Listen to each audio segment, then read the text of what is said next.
atera ne ku Salt FM abali ku Salt Media app emitala w'amayanja abali ku YouTube ya Salt tubebalizaako nnyo mu kamera tusaba yongera okubagabirira olwa data gwe muteekamu nga mugoberera program ey'emisingi nga mugoberera programs nyingi eza Salt Media tusobola kubala programs mmeka abantu ze bakozesa data kubanga kumbe buli program gye tukola ebeera ne following y'amaanyi eyabali ku YouTube eba ne following y'amaanyi eyabali ku Facebook ya Salt mukama akibabalire era abaddizeewo era nga betusabira mwenna abakozesa amasanyalaze mukama abagabirire abakozesa amanda mukama abagabirire abasasula subscription nga muzaako TV zammwe mukama abagabirire nziramu okwongera okubasabira nti Katonda abakolere ekyamagero bw'oba oli olaba Salt TV nga towulira Salt FM naye ng'ate erudde yeewuwo Salt TV nga yavaako nsaba Katonda akugabirire ogule ekisowani kya Zuku kubanga Salt TV kweri eteredde bulungi ogule ekisowani kya Azam kubanga Salt TV kweri eteredde bulungi ogule ekisowani kya DSTV weveemu lumu nekyo kigwe kubanga Salt TV kweri ku DSTV eteredde bulungi ogule Go TV bwebanga area yewammwe Go TV erikirya bulungi ogule Go TV Katonda akikolere tugenda otuuka mu Sunday service nga mukama akugabiridde mu nsonga eyo era nga ekyo nakyo kiri sorted ate era namwe abali mu kibuga wano mu Kampala osobolera ddala okugula TV nga eri inbuilt nga erimu free to air nolwekyo kisobokera ddala so tuli ku free to air tuli ku Go TV tuli ku Zuku tuli ku Azam tuli ku DSTV era nga tusaba Katonda abagabirire ababadde batakyasobola kulaba Salt TV mubenga musobola okufuna ekyo ekibawa Salt TV mbebaza abaana abakikoledde bazadde bamwe nodduka speed nowanulayo ebitasobola kulaga Salt TV abazadde noleka ngo bazizaayo ku Salt TV kituyambira wamu abantu bo babanga bali ku Salt TV ebizibu bingi byoba owonye kuliko essaala ey'amaanyi kuliko programs ezikulaakulanye ez'amagezi abazadde oba bayambye okubanga bawulira amawulire agayamba era agazimba eggwanga so twebaza Katonda nti programu zaffe zonna mukama azitaddeko omukono gwe amawulire malungi programs ennungi abavubuka programs etulinako ez'abavubuka nnungi amawulire gakuwa ebivumbuddwa ne gakuwa brain power ne ate ne gakuwa n'amawulire g'omuntu wa bulijjo ebyo ne bitambula bulungi mu ngeri eyeewuunyisa so twebaza Katonda olw'okubanga akozesa Salt Media mu mulembe guno okubaako ettaffaali lyateeka ku bulamu mbaaniriza era nga mbajjukiza nti puroguramu emisingi eviira ddala wali mu Zabbuli 11 olunyiriri olwokusatu bayibuli egamba nti obanga emisingi girizikirizibwa kiki omutuukirivu kyateekeddwa okukola bayibuli eyogera mu y'oluzungu NKJV oba Old King James egamba mu Psalms 11 verse 3 that if the foundations are destroyed, what can the righteous do? What I believe is that if you discover that the foundations are destroyed, you work out to restore the foundations. So kyetugezaako okukola okulabika nga tukomyawo ekigambo ku musingi.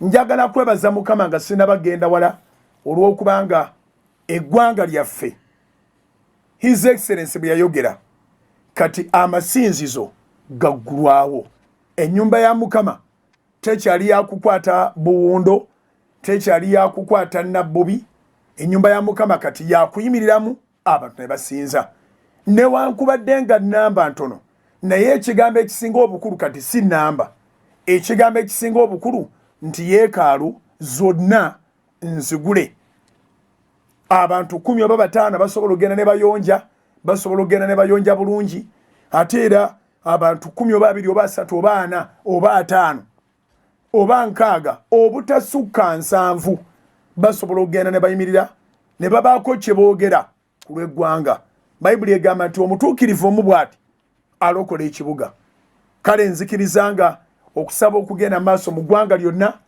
kulina kye kuyamba kinene okusindika ekiyinja kino ekibadde kyatuula ku bannayuganda ekiyitibwa COVID-19 ekigootaanyiza ebyenfuna by'eggwanga eby'abantu ssekinnoomu ekitusudde mu mabanja amangi agali gatetegekeddwa abantu bangi amabanja ge batoba nago gatandikirawo mu mwezi ogwokusatu covid bwe yatandikira naye tukiriza Katonda ngera agenda ayamba. So abasumba mwebale okubanga mukutte SOPs ate mwebale okubanga mugoberedde numbers nga bwe ziteeka okubeera. Naffe eno engabo tugikwasizza mannyo era tugikwasizza maanyi okulabikanga mu buli ngeri yonna Setaani talina ngeri gyakyankalanya mu kanisa, talina ngeri gyasuula mu bantu. Ensonga zaffe twaziwa lwaki House of Prayer ejja kugirangayo ekyali nzigale ng'ekifo ekisinzizibwamu, naye ate church ejja kuba nzigule nga bwe yasigala nga nzigule. Twasigala tuli baggule, church yeggwe nange wonna we tubeera, Salt Media yasobola okubanga etutuusaako obubaka bwonna mu biseera byonna ebya lockdown nga ne church ezi zonna nzigale. So twasalawo nti katwongere amaanyi kubanga kati omulabe waffe ali omu yekka bamuyita COVID-19. Katwongere amaanyi mu kusaba ekirungi twasangibwa tuli mu kusaba n'okusiiba okw'ennaku 42 ennaku ze mukutte n'amaanyi, ennaku buli omu zaawulira nga zikyusa obulamu bwe obw'omwoyo, ennaku buli omu zaawulira nga zikyusa obulamu bwe mu mubiri, ennaku buli omu zaawulira nga zikyusa ebirowoozo bye, ebirooto nga bidda bujja. Okusaba n'okusiba kintu ky'amaanyi nnyo.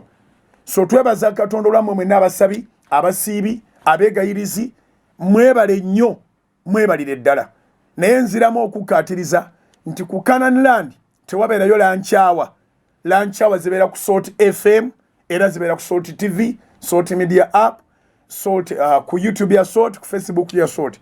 Era ku Canaan Land tewabeerayo Sunday service. Tubeera ku Salt Media sawa 4 buli lwa Sunday paka sawa 10.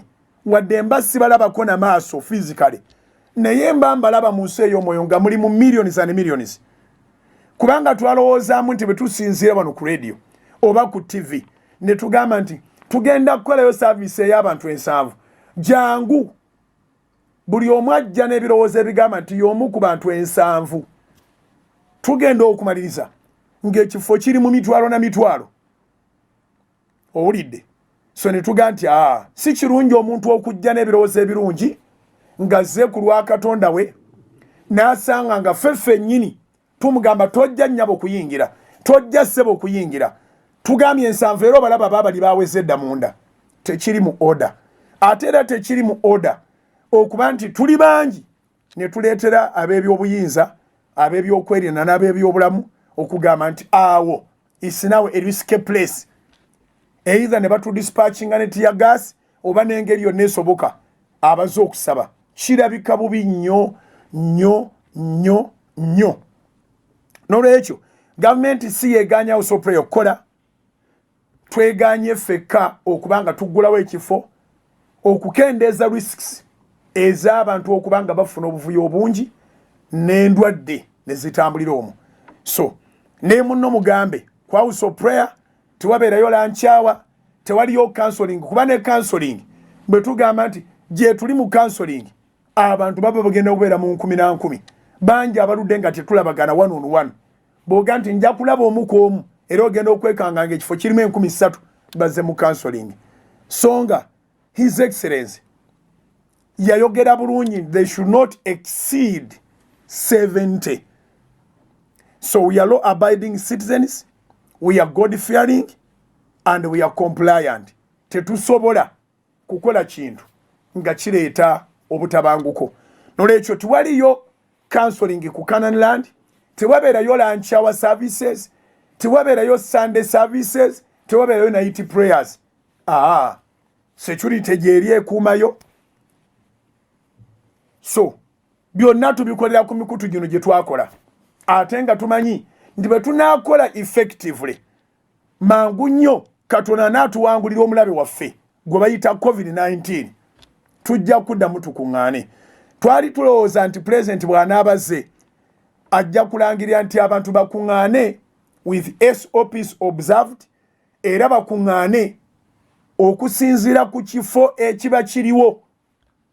Yensonga lwaki twali tumaze okolagana n'abakugu ekazi 8 n'ekitundu nga buli eka abakugu batutegeezezza nti eka emu ebeera mu meters 4,000 meters 4,000 bonga baga nti bwe tuba tukuuma 2 kitegeeza nti buli eka ejja kutuulako abantu 2,000 ne tubagamba nedda ffe tujja kukuuma meters 3 n'ekitundu awandibadde wagenda abantu 2,000 wagendewo abantu 1,000 lwokka bwe ruti amakulu gaakyo nti buli eka bwebanga gaapu wakati ya mita 3 n'ekitundu tuba tutuuza ku buli eka abantu 1,000 so twali tusuubira nti muzeeyi bw'ajja n'agamba nti abantu ba accommodatingibwa okusinziira ku space eriwo eka 8 n'ekitundu tujja kukozesaako eka 8 olw'abantu okutuula nga beegazaanyiza nga bambadde masiki nga banaabye bulungi mu ngalo nga bayingira era nga bakebereddwa temperature nga tumanyi nti ekitone ennyo ku acres 8 n'ekitundu wajja kubaawo abantu 8 mumanyi nga lanchawa zaffe oba enkuba etonnya oba omusana gwase tezikka bantu abantu 3,000 mumanyi nga night prayers zaffe zibeera z'abantu bangi good enough muzeeyi yaga nti night prayers zo zigire nga ziyimirira naye ekirungi ekyo kyasanga ffe twatandika dde okukola night prayer nga tuzikolerawo okuviira ddala lockdown yatandika ne tuba nga twazitandika ng'oli wakawuwo every Friday buli lwakutaano tuba ne night prayer n'olwekyo twebaza Katonda nti n'olwokutaano lwa wiiki eno night prayer egenda mu maaso wakati mu kisiibo kino night prayer zigenda mu maaso twebaza Katonda nti okusaba kugenda mu maaso tuwabaddewo okuddirira ensi kye yali erowooza oba sitaani kye yali alowooza si kye kibaddewo actually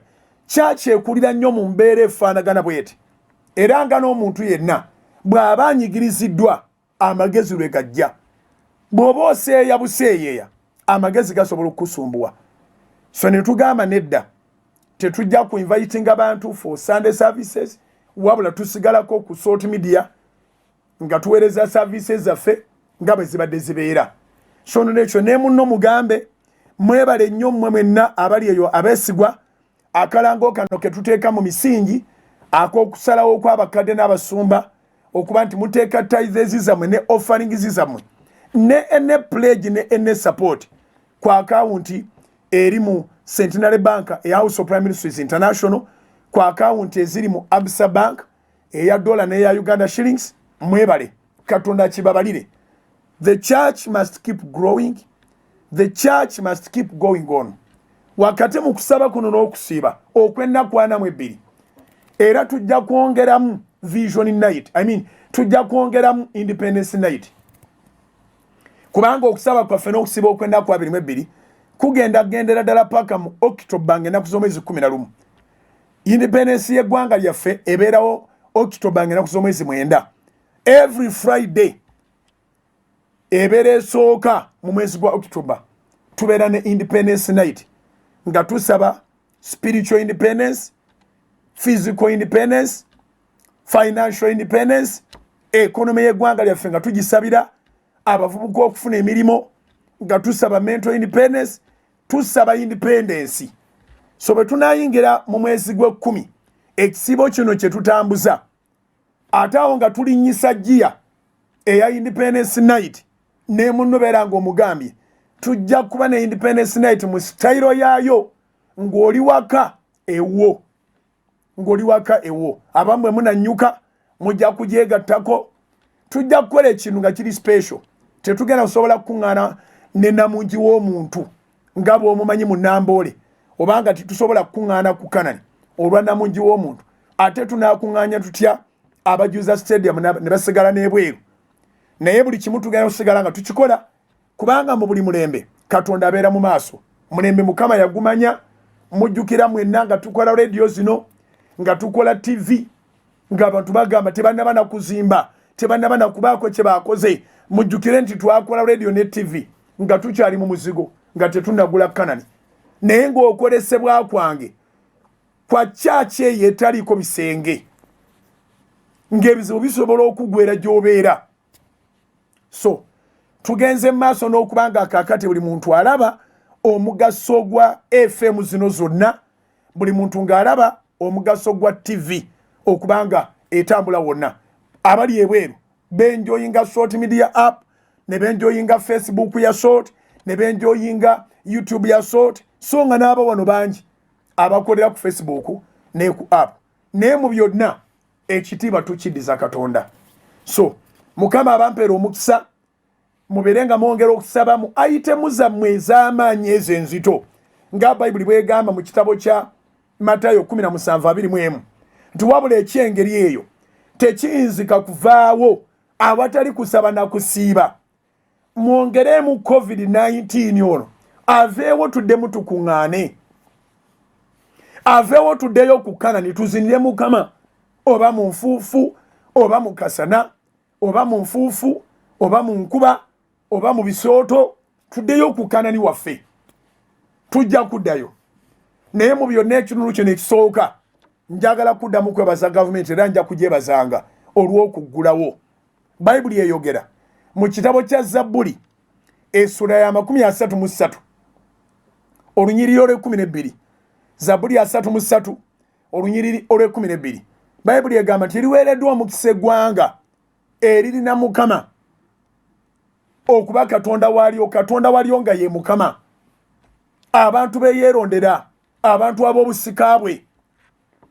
Psalms 33:12. Blessed is the nation whose God is the Lord, the people he has chosen, the people of his own inheritance. So tuli bulungi nnyo okubanga eggwanga lyaffe moto egandi ku lwa Katonda n'ensi yange. Era tuli bulungi nnyo okubanga eggwanga lyaffe ate we twatuuka kati liggule. Amakanisa mangi nnyo agali mu byalo ne mu bitundu by'ebibuga nga n'abantu 7 His Excellency be yakkiriza nga babadde tibabaweza. Nolwekyo bwe tugamba nti 7 ntono tuba titusiima. 7 waliwo amakanisa mangi agatagiweza nga geetaaga kuba maggule ate nga boogera na Katonda era ng'ekkanisa eyo ya Katonda. Church tepimirwa ku numbers, church epimirwa ku doctrine. Nchiddamu, church tepimirwa ku numbers, church epimirwa ku doctrine. Basobola okubeera abatono naye nga bali ku mulamwa. Nga bwe twasomye ennyiriri nja kubeera nga nzibaddiramu musobole okubanga nga mubiyingiza mu mitima gyammwe. Matayo 18 olunyiriri olw'20 lugamba nti oba babiri oba basatu bwe bakuŋŋaana mu linnya lye abeera mu masekkati gaabwe. Matthew chapter 18 verse 20. If 2 or 3 come together in his name, he is already in their midst. Ekikulu nti erinnya mulirina mukuŋŋaanye nga focus eri ku linnya. Guno gwe mulembe ng'abantu bakuŋŋaana nga waliwo eyeegulumiza nga tebali ku linnya lya Mukama, nga bali ku linnya lya muntu. So abakuŋŋaana mu linnya lya Mukama mu maka gammwe Katonda waali. Wonna w'otambulira n'okukkiriza Katonda abeera naawe. Abakuŋŋaana mu masinzizo Katonda waali. Numbers zireme okutufuga. Twappreciatinge ekyokuba nti yeekaalu nzigule. Yeekaalu nzigule. Kyali kibi nnyo okuba nti ekkanisa yagendera mu non-essential. Era President wa America yavaayo ne yeetonda ne balagira ekkanisa zonna ku presidential directives ziggulwewo. A church is essential. A church is not non-essential. Kubanga ye nyumba y'oyo agaba obulamu. A place of worship is essential. So naye mu kudispatchinga concentration ye nene. Ekkanisa we zaagendera ne ziggalawo. Amasinzo gonna we gaagenda ne gaggalawo. Naye opening eno tugyebaliza Katonda. Era omukulembeze w'eggwanga tumwebaza. N'okusinga ennyo nnyini okuggulawo nga tewali bukwakkulizo. Ensi yali mu ntiisa nga yeeraliikiridde. Ffe abatayagalira ddala kubeera mu kipooli ky'abakatonda abangi abatalootangako era nga titusobola kukkiriza era nga bw'oba onoonya okututta amangu otugamba tuyingire interreligious council. Bw'oba onoonya okututta ky'otugamba, kubanga Katonda ffe wa bujja. Tomuteeka wantu ng'oli takkiriziganya naawe mu nzikiriza mbu mwine ebibagatta. Tewali kitugatta tebakulimbanga mu nzikiriza, tewali kitugatta. Ebitugatta kubeera bannayuganda, constitution yetugatta. Ebitugatta kubeera bantu, constitution yetugatta. N'obulamu bwennyini butugatta. Era mu business, supermarket, mu butale, mu transport, tubeera wamu. Naye kino ekintu kye bayita okusinza kyanjawulo, tewaliyo kye bayita interfaith. Nkiddamu, kyanjawulo, tewaliyo kye bayita interfaith. A faith does not enter into another. There is no joint of faith. You either cross from one faith after seeing the truth in another faith. You convert. For us, we don't even call it crossing. It's not crossing because you are not coming from a political party to another. You convert to the truth, to the light that you have seen.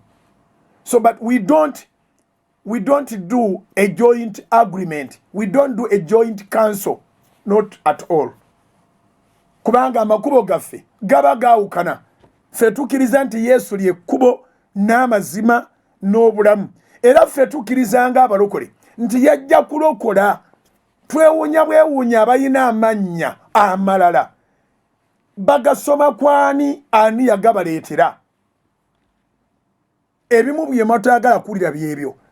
Bw'ati bayagala ensi n'okuwayo n'awaayo omwana, ensi erokokere ku ye. Katonda si muzoole. Yali asobola okugamba nti ensi ekatulikire ku ye.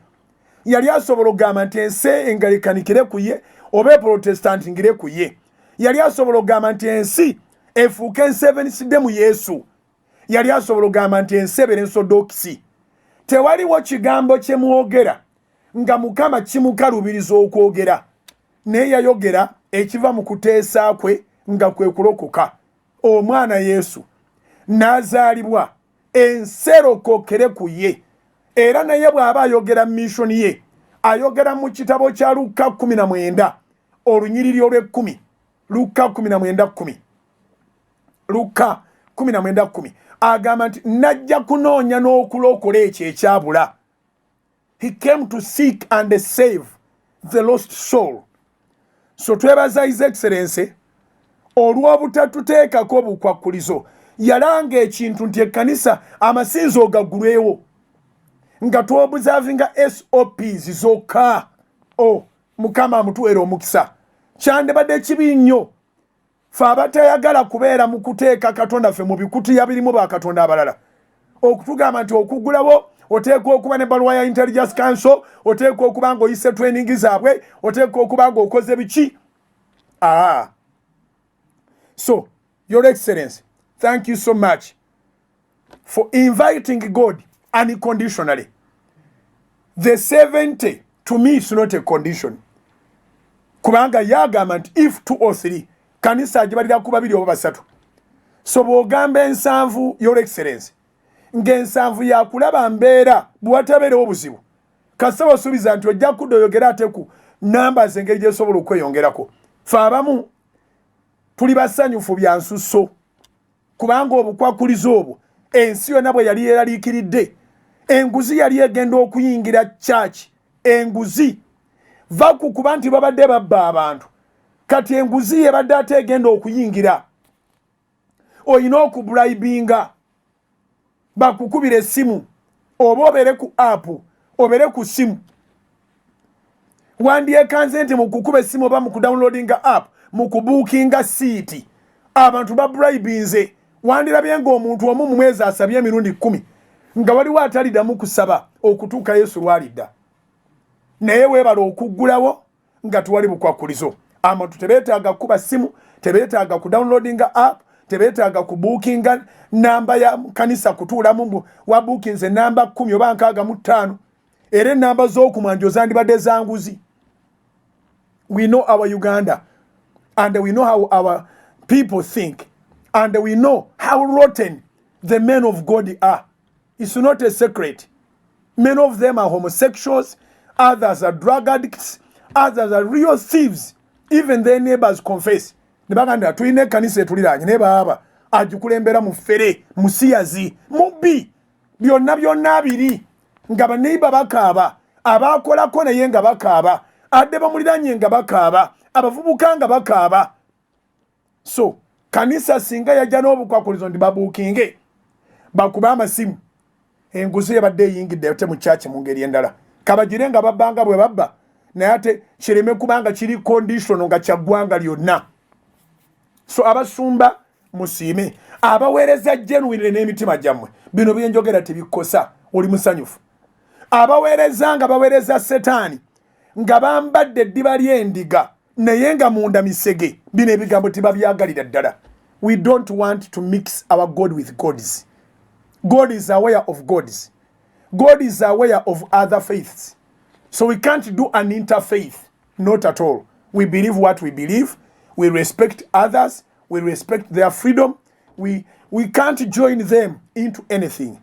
So we thank God for a reopening of churches, of places of worship, without terms and conditions, but only the restrictions, the SOPs. And also, to come in a regulated number, 70, it's okay. It's okay to us. Though House of Prayer cannot open, but it's okay. And we know that if we are seriously on God, the situation is going to calm down. Everything is going to go back to normal. Everything. It's just a matter of time. Time factor tells everything. So we are going to pray seriously as we are praying and fasting, seeking God, repenting to God, coming back fully to God, not being hypocrites, not being double-minded. Gwanoonya Mukama ayagala omwekenenye n'omutima gwo gwonna. Ku mutima gwo tobaako kabajja okoowa bakatonda balala. Mwekenenye n'omutima gwo gwonna. Ogenda mulaba bw'omulaba ne mulaba n'oli n'amulaba n'oli n'amulaba okukakana ng'eggwanga lyonna limulaba nga tuli mu mikono gya Katonda ffenna era nga tukolera. Era twebaza Mukama olw'okuba nti Uganda yagifuula exceptional. Abooluganda enkwatibwa y'endwadde ya wano tebadde ng'ey'amawanga amalala. Enfa ya wano tebadde ng'ey'amawanga amalala. Enjala ya wano tebadde ng'ey'amawanga amalala. Mukijjukire era mukijjukirenga era mukijjukirenga mukyebalizenga Mukama nti COVID agenda okuyingirawo nga Uganda eri mukyengera. Wangi COVID agenda okuyingirawo nga Uganda eri mukyengera. Uganda ngeri mukyengera. Ettooke nga weeriri wadde omulimi lyamutawaanyaamu lyakka nnyo naye nga weeriri. Emmere nga weeri. Ba corporates bangi abalizootinga mu by'obulimi ne batandika okutunda emmere kubanga ate bona oddamu kulya obuli ssente. Ne batandika okutunda emmere to earn a living. Ssente zeekubiseemu kubanga wabaddewo downsizing, wabaddewo salary cutting, wabaddewo ebintu bingi. Naye byonna tukaabirire Katonda agenda kubijjawo. Y'ensonga lwaki twasinziira ne tugamba katusibe ennaku 40 mwezi ate si gwe gusemba. Obulamu buno ebintu ebiwangula toyina bisuula. Ebintu ebiwangula mu bulamu toyina bisuula. Tomalanga n'owangula ate n'osamba ekikulinyisiza n'osamba eddaala. Tobeeranga ng'abalala. So nga n'ennaku 42 ziweddeyo tujja kuba n'obujulizi obutagambika. Naye omwaka nga tegunnaggwako era tujja kubaako n'ebisiibo ebirala. Bituyamba physically, bituyamba spiritually. Actually abasawo bakugamba nti obanga kisoboka siibako. Amasavu abamu muyina mangi nnyo. So okusiiba kutuwa spiritual empowerment naye ate ne free detoxification. You freely detoxify. Ebintu ebiri toxic byonna ebiri mu mubiri bigwamu. Kati kuzina ennaku 42 abantu bagenda kuwona endwadde ate bagenda kwambala amaanyi ag'omwoyo. Tugenda kuba n'obujulizi nga bwe kitabangawo. Ku lwa Katonda n'ensi yange ekitundu ky'emisingi olwaleero ekisooka kiwedde bwe kityo katugendeko mu kuwummulamu kutono ate tukomewo n'ekitundu ekigenda okusembayo sembera ne muno musembezi tovaawo kankomewo. Soul Television Femunyo.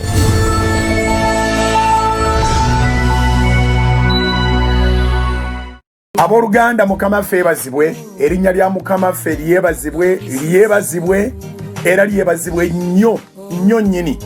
Twagamba nti okusinziira Mukama byatukoledde ne waatuyisizza ate ne wakyatuyisa, oba oli mulokole oba toli mulokole ogwanidde okwebaza Katonda. So tugamba nti Mukama yeebazibwe nga tuli balokole abalokolebwa Mukama ffe Yesu, era ne tugamba nti Mukama yeebazibwe kubanga ye Katonda babalina omubiri bonna. Nolwekyo mbeebalizaako Mukama, yeebale abakuumye, yeebale abalabiridde, yeebale abalwaniridde, yeebale atuteeredde emmere ku mmeeza okuva lwe twayingira mu kusoomoozebwa okwali kuteetegekeddwa, naye ye n'alaga nti bulijjo amanyi ebinaabaawo kubanga ye Katonda amanyi enkomerero ate ku ntandikwa yaayo. Olwaleero nno nzize mu maaso gammwe ng'ensonga ezindeese tumaze kuzikkaanyaako. Tutudde mu kuteesa kwaffe ng'abasumba ba House of Prayer Ministries International ate n'abakadde b'ekkanisa, ne tubaako ensonga enkulu ezibadde zitutomera ze tuteesezaako nti mmwe mwennyini gye muli eyabasinga obungi mubadde mukuba amasimu nga mwagala okumanya nga mumaze okuddamu okukola ate nga church zirabika nti zo tezinnaba kubeera active. Mukole mutya ku bimu byammwe by'ekkumi, mukole mutya ku biweebwayo, mukole mutya ku bweyamo bwammwe, mukole mutya ku buwagizi bwammwe. Abaagala Salt Media twebaza Katonda, siffe ayi Mukama, naye erinnya ly'Omukama lye liba ligulumizibwa nti okuva embeera eno lwe yatandika tutambudde emyezi gyonna nga tetusabanga kintu kyonna, naye ng'ate saavisi tugiwayo mu bujjufu bwayo. Twagamba nti obanga mukozesa akatono ke mulina, naffe katulwane, katugume, katwenyweze tukozesa akatono ke tulina. Newankubadde nga bye tukola tebyatusobozesa ate kukendeeza bisale. Bw'oba osasula layisinsi za radio, bw'oba osasula layisinsi za TV, amafuta, intaneti, ate byo tebikusalirako nti kubanga embeera weeri. Naye tulwanye okulwana okulungi okw'okukkiriza. Tubeebaza olw'okutusabira, tubeebaza olw'okutwegayiririra, tubeebaza olw'okubeera mu maaso ga Mukama ku lw'obuweereza buno. Naffe bwe tuweereza tuba naye tuyimira ne tugamba naye Mukama si ffe, ne waliwo abantu ddala abayimiridde tusobole okutambuza obuweereza buno. Kale abaweereddwa omukisa ku Salt FM zonna 6, abaweereddwa omukisa ku Salt Television okuva ku free to air paka ku DSTV, abaweereddwa omukisa nga musinziira emitala w'amanja ku Salt Media app, ababeera ku YouTube ya Salt ne Salt Facebook. Twebaliza wamu Mukama olw'okubanga muweereddwa omukisa. Mukama emabegako awo yampa ekigambo ky'okusabira abantu ababanja, abalina bye batunda nga byalemerawo, ababadde balina bye bakola nga tebitambula, nti kolayo obweyamu Katonda bw'abanga akikozeeko. Omugambe Mukama, nange mu Salt nfuniramu omukisa, nja genda ku Salt nkole contribution.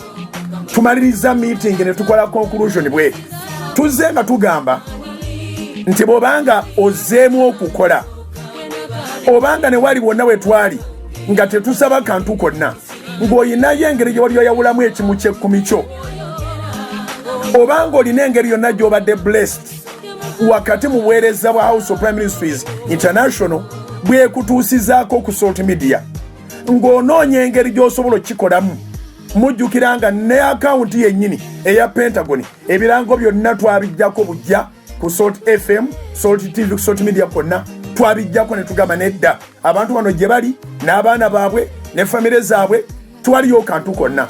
Obanga olina engeri gy'otandisa okuyingizaamu, atanaba kuyingiza tukusabira Katonda emirimu gyo gisumulwe era n'okuyingiza kubeerewo. Naye Mukama bw'abanga gwakukubidde ekkubo nga olina kye watunda owakola obweyamo, oyinza n'okuba nga toli member wa House of Prayer naye ng'ate oyagala obuweereza buno bugende mu maaso, bw'okuba tooki bw'oti olaba nga tuweereza Katonda n'obwesigwa mu maaso go ne mu maaso ge, ng'oyagala kukola contribution. Tuvuddeyo n'abakadde b'ekkanisa n'abasoma ne tugamba nti account number tuzibawe si masimu account number nga tugenda bajjukiza account ya Pentagon kubanga ya Pentagon osobola okuwererezaako ng'osinzira ku simu yo Centenary Bank eyina engeri gye yakola mu system yayo nti bw'oba oyina account mu Centenary Bank osinzira ku simu yo n'oaccessinga account yo osobola okuweereza ssente ku account yonna gy'oba oyagadde ate era balina ne points ezo ze bayita Centenary agents ziri mu ggwanga lyonna mu kifo ky'okukozesa essimu nti otuweereze kozesa Centenary Bank ssente ozitwale we tusobola okuba n'embalirira entuufu. Okay? Account yaffe abamu mugyerabidde mu Centenary Bank account eri namba 31 0 mukaaga 00 mukaaga emu njiddamu namba 31 0 mukaaga 00 mukaaga emu eri mu mannya ga House of Prayer Ministries International eri mu Centenary Bank wonna w'osinzira ku branch ya Centenary Bank oba ku agent obanga gw'osobola okukikolera ku simu yo teekayo ssente ezo ze weeyama ku mutima gwo teekayo ssente ezo ezizimba obwakabaka bwa Katonda ojja kuba okoze bulungi naye ate kubaagala okuwaayo ekimu ky'ekkumi abaagala okuwaayo sapooti abaagala okuwaayo ebiweebwayo byammwe mu kaseera kano ng'olaba Katonda akukwatiddeko ate ng'olaba tojja kusobola kuzitereka ndowooza nti ke kaseera tubawa akawunti gye musobola okuzitwala. Tulina akawunti 2 mu Abasa Bank. Abasa Bank mugimanyi ye yali Barclays Bank. Tulina ye ya dola, tulinayo ne ya Uganda shillings. Waliwo mukama bagenda okuwera ddala omukisa mu dola. Akawunti zino zonna nga bwe ziba muziwandiike. Bwe ziba za dola oziteeke ku ya dola. Bwe ziba za Uganda oziteeke ku ya Uganda. Akawunti ya Uganda shillings mu Abasa Bank eri mu mannya ga House of Prayer Ministries International eri akawunti namba mukaaga 00 2 9 7 mukaaga 8 0 emu kanjogere ne mu luzungu. Our account number in Abasa Bank, it is in the names of House of Prayer Ministries International for purposes of tithing, supporting, or giving any offering. You can use account number 6002976 account number 6002976 Uganda shillings account. Again, we have a dollar account in Abasa Bank. Our dollar account is in the names of House of Prayer Ministries International. The account number is 6004793 I repeat, our account number in USDs is 6004793 eya dola yeyo ate eya shillings eri mukaaga 00 297 mukaaga 80 emu. Akawunti ez'esatu nga bw'oziraba ku TV oba nga bw'oziwulira ku radio, ebbiri ziri mu Abasa Bank, emu eri mu Centenary Bank. Yeri yaffe ffenna twagikwata mu mutwe 31 mukaaga 00 mukaaga emu akawunti ya Pentagon. Osobola ogikozesa ku bugazi bw'eggwanga lino ng'owaayo kyonna kyoyagala okuwaayo. Mbasabira omukisa Katonda wa Ibrahim ne Isaaka ne Yakobo mu linnya erisinga amannya gonna erya Mukama waffe Yesu. Tusaba abantu bano bonna abagamba obuweereza bwa Salt Media butukoze bulungi, abagamba obuweereza bwa House of Prayer butukoze bulungi, abagamba tubadde tunoonya engeri gye tusobola okuwaayo tithes and offerings and the support for the ministry. Mukama tusaba obatuweera omukisa ku bugazi bw'ensi eno. Tugusaba nga bakyakirowoozaako obulowooza, tugusaba nga basimbudde okukiteeka mu nkola, tugusaba nga bakitadde mu nkola. Omukisa ogulondoola gubalondoole mu linnya erisinga amannya gonna erya Mukama waffe Yesu. Mukama batuweera omukisa mwebale okututegeera, mwebale okutwagala, mwebale okusinga byonna okwagala Katonda, okusaba obutayosa, obutazikiza muliro. Sigala ku Salt Media. Mukama abampeera omukisa. Alozias Bugingo gegange kulwa bannange bonna. God bless you.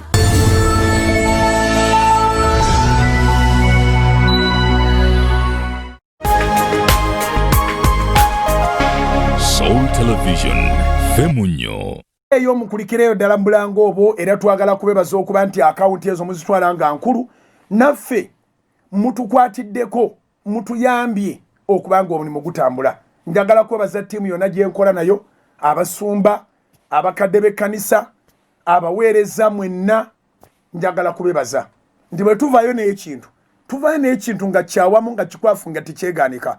Waliwo abadde bagamba nti naye bateesezza bubi, lwaki tebakkiriza wakiri ne bakola services nyingi, ne bakola 7 services nyingi. Ekibuzo kiri nti ababa bayimiridde abalala nga bagenda kuyingira oluvannyuma lw'ensanvu baba bagenda kuyimirirawa, era abo bo mootoola ensanvu baba bagenda kubeera bameka?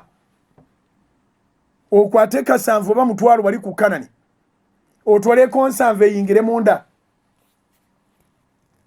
So kye twebaliza Mukama era nga bwe mbaliza ekitundu ekisooka, twebaza President nti ekkanisa nzigule, tewali bukwakulizo, tewali gamba nti ate abagula omuteeka okuba nga mine ebbaluwa y'abagundi, tewali gamba nti ensanvu egendayo nti egende ng'ebuukinze. Oyo corruption twandi musobodde. Era enjogera y'omu kibuga omwo ennaku ezo yalinga egamba nti omwavu waakufa. Kakati enjogera tesaana kuyingira mu church nti omwavu taliddamu kusaba, kubanga ababuukinga mu buli ngeri yonna akasengejja k'oba otaddewo kaba kakugoba baavu, kaba kakugoba banaku. Buli lwe muyingizaamu ekintu ekitali kya bwakatonda mu church, abeetaaga Katonda basigala bweru. Matayo 21 Matayo 21 olunyiriri ole 12 okutuuka ku lunyiriri ole 14. Matayo 21 okuva ku 12 okutuuka ku 24. Matthew chapter 21 verse 12 to 14. Bible egamba bweti, Yesu n'ayingira mu yeekaalu ya Katonda.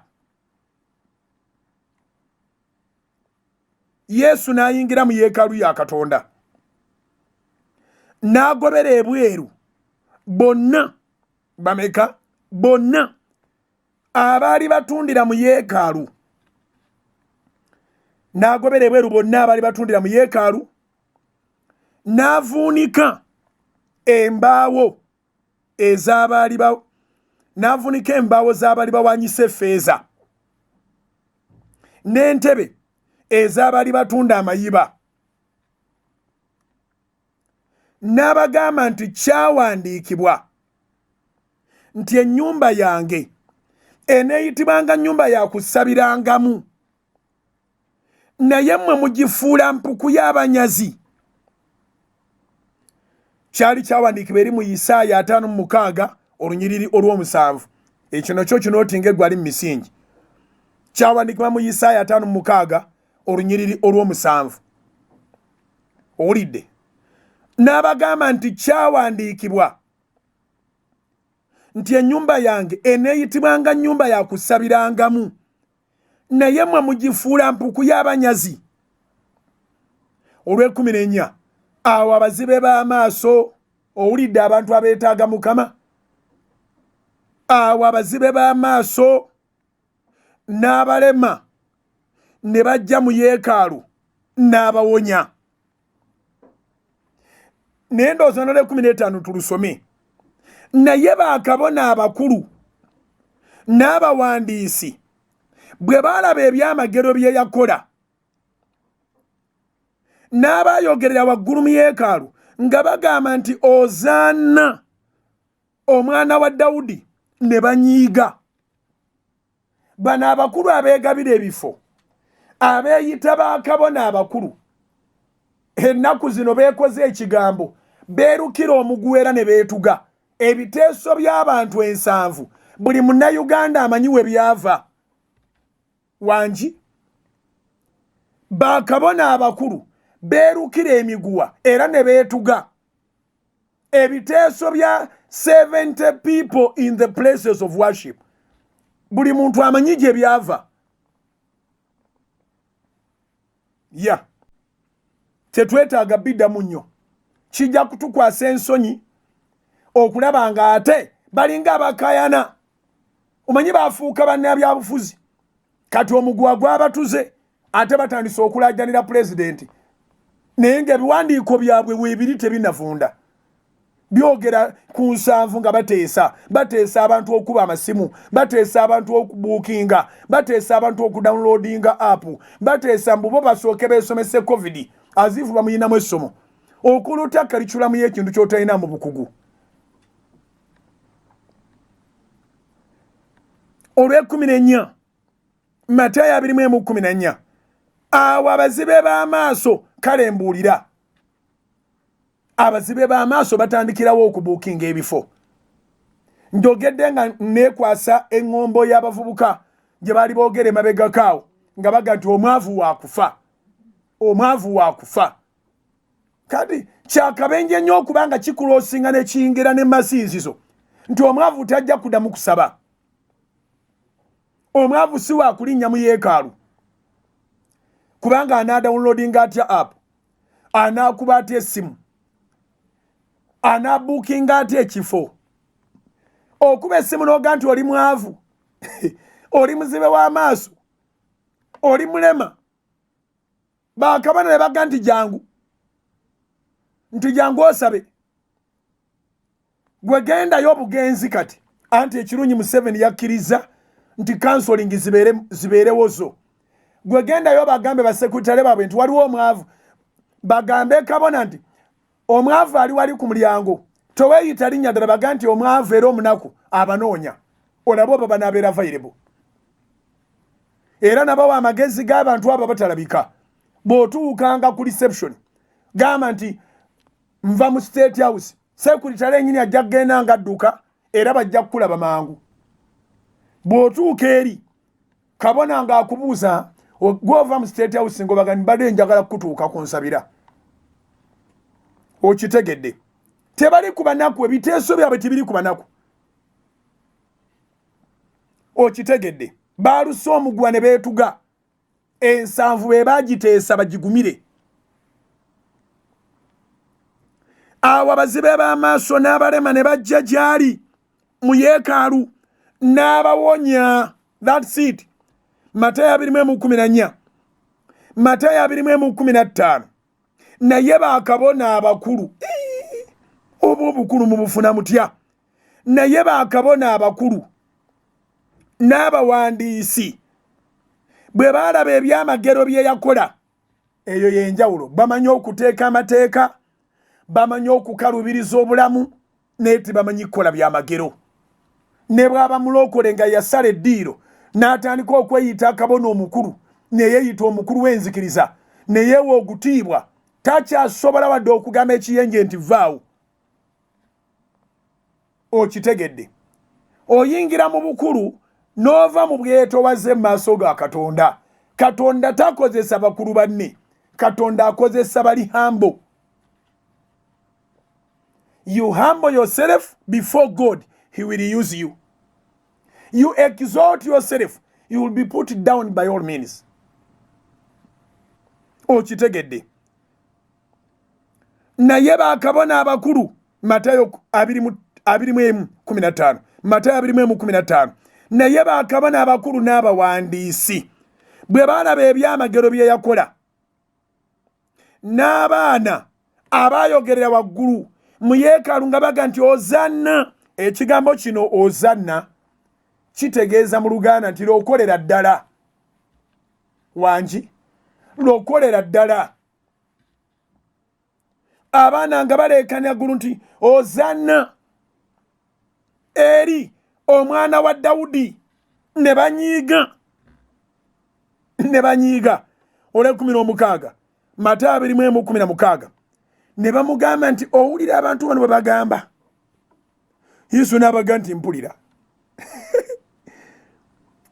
Ne bamusongako.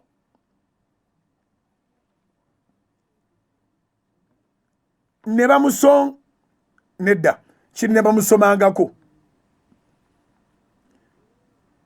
bamusomangako bannaye oluganda lumbuseeko lutya ate mwatugwa lulaba ku TV wakirabyedda nawasomera ku radio temusomangako. Yesu yabuuza ekigambo kiri nti temusomangako nti mu kamwa k'abaana abato n'abawere otuukiriza ettendo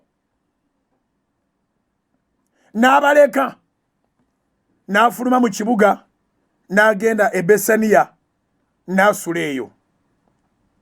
Wangi n'abaleka n'agenda mu kibuga e Besaniya n'asula eyo. Kanziremu zisomere wamu Matayo 21 okuva ku 12 okutuuka ku 17. Yesu n'ayingira mu yeekaalu ya Katonda n'agobera ebweru bonna abaali batundira mu yeekaalu n'avuunika embaawo ez'abaali bawanyisa effeeza n'entebe ez'abaali batunda amayiba n'abagamba nti kyawandiikibwa nti ennyumba yange eneeyitibwanga nnyumba ya kusabirangamu naye mmwe mugifuula mpuku y'abanyazi. Awo abazibe b'amaaso n'abalema ne bajja gy'ali mu yeekaalu n'abawonya. Naye bakabona abakulu bakabona baludde nga beekuza. Ate buli lwe beekuza balina okulwanagana n'omulokozi. Omuntu bw'aba ayagala obukulu obusukka bw'alina mu kampuni aba alina okulwanagana ne nannyini kampuni. Ne bw'aba mwana mu nnyumba bw'ayagala obukulu obusinga ku kitiibwa ky'omwana ky'alina olwo nga taata ali mu kabenje kakufa. Pulogulaamu y'emisingi oba ebirala byonna tobitegedde ekyo kitegeere. Omwana kasita atandika okuba nti ayagala asukke ku kubeera omwana olwo nga gwe yatandika amaka oyolekedde okufaako. Bw'okitwala ng'ekyokusaaga bali kujja mu kitaba kya musaayi. Ne bakabona kasita batandika okuyoya obukulu olwo nga boolekedde okuvuunika enzikiriza ekulemberwa Katonda omulamu nga be bagenda ogikulembera n'omululu gwabwe. Buli kye bateekawo kimaliriza kina kye kiteeka mu mbuto zaabwe. Buli kye bassaawo buli kiteeso kyabwe kimaliriza kiri serefiishi. Okitegedde. Naye bakabona abakulu n'abawandiisi bwe baalaba ebyamagero bye yakola n'abaana abayogera waggulu mu yeekaalu nga bagamba nti ozaana eri omwana wa Dawudi ne banyiiga ne bamugamba nti owulira bano bwe bagamba. Yesu n'abagamba nti mpulira temusomangako nti mu kamwa k'abaana abato n'abawere otuukiriza ettendo n'abaleka n'afuluma mu kibuga n'agenda e Besaniya n'asula eyo. Okitegedde. Naye Katonda atutaasizza nziramu okwebaza His Excellency okukkiriza ekkanisa okuggulawo amasinzi okuggulawo n'atayogera ku biri ensi byonna byebadde etidde nti omunaku takyaddamu kusaba, omwavu wa kufa takyaddamu kugenda mu yeekaalu kubanga ani yandikubye n'abuukinga ennamba. Yeebazibwe Mukama olwa His Excellency alengera wala nnyo era akyasaana okwongera okulembera eggwanga kubanga abantu bano babeera bantiisa bwe baleeta ebiteeso bakabona abakulu obanga baboggolera Yesu ne bamugamba gwe towulira bano bwe baleekaana nabagenda mpulira mamusobola okuba n'amatu okusinga y'abatonda. So President okuvayo n'aga nti muddeyo musabe n'atagamba nti mubuukinge mukube essimu n'atagamba mudownloadinge app n'atagamba nti abasumba mwenna abali eyo okuggulawo ojja kubanga olina ebbaluwa y'abaana beeyita bakabona abakulu abatukoledde abooluganda. Noonya Mukama nga bw'akyayinzika okulabika wano waliwo eddembe ly'okusinza Katonda. Okitegedde. So twebaza Mukama. Omwavu neri mu nsi gye babagamba nti omwavu wakufa. Togenda kufa gwe omwavu. Essaala egenda kulokola. Omulokozi mu nsi mwali. Ensi yennyini erimu ebizibu. Era mwe muli ne solution. Wanji maliriza emisingi gy'olwaleero. Ab'amawulire ga Salt TV baagala kusoma. Ate n'omwana w'omwami Steven omu azze ne program lindirira ku Salt FM. Ensi Katonda teyagiganya kugenda maaso na kubeera nga ina problems na challenges nga tewali solution. Emyaka 2000 n'okusoba egiyise, the solution came. Jesus is the way, the truth and the life. No man comes to the Father except through him. John chapter 14 verse 6. There is a way out of everything. And I believe he's the way out of the situation that the nation is going through, that individuals are going through. We are going to see out of this situation. He's going to see us through this situation. So let us keep praying, worshiping. I'm so excited. I'm so happy. Ndi musanyufu nti osobola okugenda mu church naawe omunaku tewali byakubuukinga mu ggwanga lyonna. Ekaalu simpuku y'abanyazi, si kifo kya nguzi nti alina enguzi asabe service nyingi ng'abalema n'abazibe b'amaaso tibasobola kujja. Wano mu mulembe gwaffe not necessarily nti mulema wa kugulu oba wa mukono.